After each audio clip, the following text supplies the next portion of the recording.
Hey guys, what's up? It's your boy Rick on here on a Sunday. How you guys doing? Hope you had a good one. Hope you're resting and chilling as you're getting ready for a new week. I thought I'd come back to you with another Journey to £1,000,000 video. I've been just enjoying this journey. It's amazing the things you learn about money and the things you practice. Practice is the best way to learn these things. And so today I kind of wanted to get into kind of a little bit of the meat of this journey. If you'll notice, I'm giving broad strokes at the moment of the journey, but afterwards we'll get into some of the nitty-gritty details. But today I wanted to get into the meat of how you actually start making money. We concentrated a lot before on groundwork so that you almost stem the money that's leaving you and stop that almost bleeding that's happening of your money. The laws of money, understanding how to save, how to stop spending and everything to control your spending. But I want to talk about saving today. Basically saving to invest. Saving is the first step that you have to carry out and master if you want, to enjoy financial liberty. Saving is, if you have to build a culture, you need to build a culture of saving. I didn't have a culture of saving, and that got me into a lot of trouble financially. The problem with not having a culture of saving is that you end up in a place where you put yourself, your family, the people you love at risk, your business, you put your business at risk if you're not saving. But if you learn that culture of saving, we all have cultures that we already put in our lives anyway, don't we? We have a culture of going to work on time every day. We know what time to wake up and go. We have a culture of, we know when to, some of us who have hobbies, you've got a culture that you go every week or so, you go there. If you go to the gym, you've built a culture. It seems that it's easy to build a culture in everything else except for saving. I don't know what that is. Maybe that even shows how important saving is, because everything in you is trying to make you not save. But you need to build a culture, a habit of saving. Just like you have a culture of going to church, just as you have a culture of going to your weekly meetings with your social club, you need to have a culture of saving. If you don't have that culture, I'll just be honest with you, it'll be very difficult to become rich, because no matter how much you earn, no matter how much maybe you're a superstar earner, maybe you end up making money, but it just won't come up to you. How many stories have you heard of footballers, like, Premier League footballers and, sports stars who earned a lot of money, but the minute they stopped playing professionally, everything just went down the tubes and they ended up with nothing? And you're going, but you had a multi-million-pound contract. How are you broke? You see that with rappers and musicians a lot, but they just don't know. They almost spend the money as quickly as it's coming in.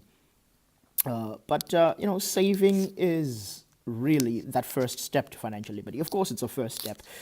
We don't just save for the sake of saving alone, which even the people who do save, a lot of us have parents who save and everything, but one of their issues is they save just for the sake of saving alone, but we actually save so that later you can do something with that money.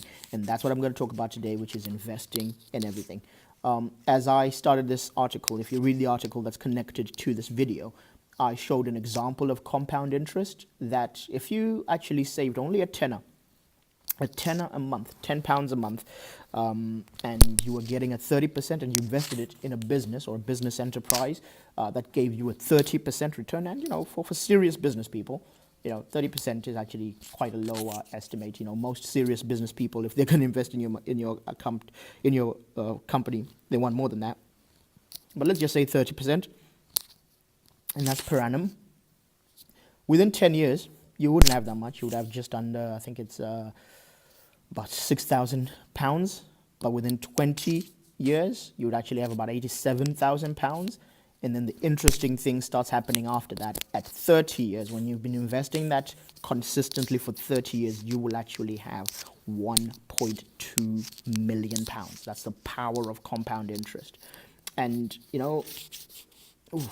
if you understood compound interest like the rich do, you would not be, that is the reason how Warren Buffett accumulates money.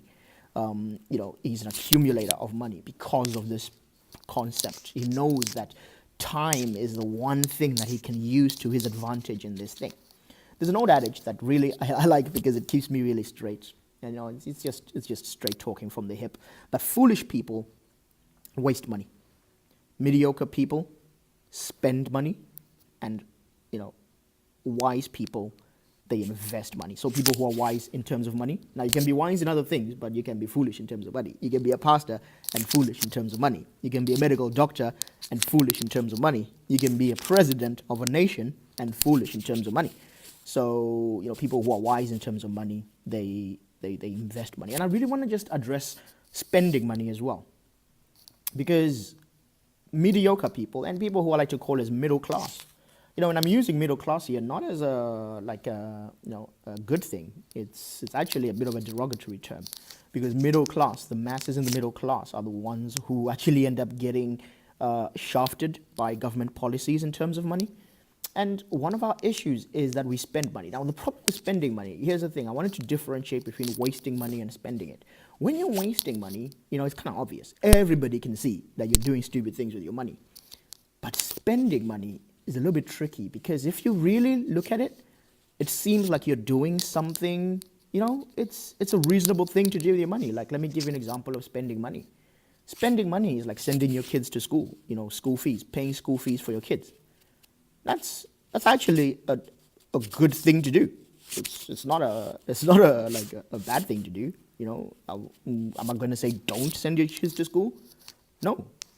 But if you're just doing it for the sake of it, and you say, people in my social class have to send kids to this particular private school, so I'm going to spend a crap load of money there, and you don't apply wisdom, then you're going to be in trouble. You're just sending your kids to school, but you're not actually investing in the education. You haven't even checked out the quality of the education. You literally just look at it just like, oh wow, that's what everyone does. Everybody just sends their kids to school. Then it becomes spending money.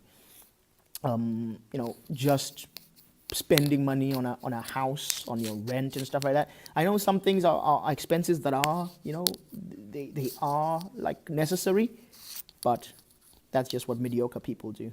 If you find that all your money goes towards spending it, then even though nobody would ever say to you, oh, that's a bad way to use your money, but you would always end up in a circle.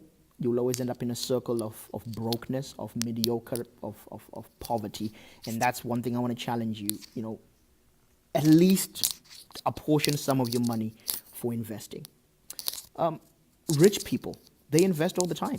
They know to invest. The rich people who stay rich. Now, there are stupid people who have money, but, they may look rich now, but 5 years down the line, they won't have any. So we're not counting those people. Last things I'm going to say is, once you begin to save, you need to be searching and be on the lookout for the kind of things that you can invest in. It depends on a few things, isn't it? If you only have a little bit of money to invest, then most serious business people aren't going to want your money. So, for example, I said you're putting a tenner to the side. At the end of the year, you've got 120 pounds. Not many business people will really, serious business people, millionaires, are going to need like 120 pounds in their business. So you need to be wise about that. You need to then invest in something that's a little bit different. Now, if you yourself, maybe you've got a skill, you've got a business idea, you know your purpose and your calling, and the platform you're going to build, then invest in that. And a lot of us, when we're starting, because we're paying off a lot of debt on the side, we don't have a crazy amount of money to put in a business. So, invest in yourself. Invest in making yourself good. So let me give you an example. Let's say because of the debt you've been in, you're not going to be able to pay off your debts for the next kind of 2 years, maybe 2 or 3 years. And it's going to take you, I don't know, in those 2 or 3 years, you won't be able to spend maybe £200 a month because it's all going to debts. But at the end, that you will have £200 more to invest in a proper business every month. So one thing you can start investing in is maybe a little bit of trading. So maybe you know your skills, you're good at trading, you're good at selling. Then do a little bit of small trading, even if it means, buying some goods for 100 quid and going away and selling them for 150, 200 quid. That's a 50%, 100% return. That's really good stuff. But you need to also be investing in making yourself so good at what you're called to do, at your calling and your purpose, that this kind of investment will pay off. That is the main thing. I myself found a skill that I'm good at. I write, and yes, I charge some people so that I can write for them. And the money that I get from my day-to-day small job, what I do is I put a certain portion of that and invest it in my side hustle, side business, because I understand that I want to be the best at it. I want to create value for myself. I want to have a return on this money. And when I do have a lot more money and I can invest in a bigger business and in bigger businesses, then I've invested in myself enough. I'm actually that good by that time. So, I hope, this one's a bit of a meaty one, but I hope you get it that, learning to save so that you can invest later is a powerful skill. If you're going to, it's a necessary step. You're not going to become rich by just, spending your money. You're not going to get rich by wasting your money. You need to save. So, like, comment, subscribe as always. Send us a quick like, send us a question, send us your feedback. Love to hear what you're saying. Investing is how we're going to lift up our communities. Investing is how we're going to lift up our families. Investing in ourselves is how we're going to make ourselves better for the 21st century. So, think big, go for it, and invest in you. Invest in your businesses. Invest in the businesses in your community. If you meet people in your community who are doing amazing things, some people, someone who is a really, really good mechanic and they want to expand their business, that could be a good fertile soil for you to go and invest. Now, yes, you need to do the research. Don't be lazy. You have to go out, do the research, understand that industry so that you don't get, fleeced by dodgy people. But yeah, be on the lookout to create relationships with these kind of people, because there are a lot of people out there who have amazing ideas, who are incredible executors of business ideas, but they just need some cash. And maybe you have managed to save, £5,000 or something, and you invest in their business for a share. So you're the capital, and they're the skill in that business. That those are all examples of things you can be doing. But we as communities, we can do more. We can all work together. Let's see, if we can get to that place where we create our own wealth.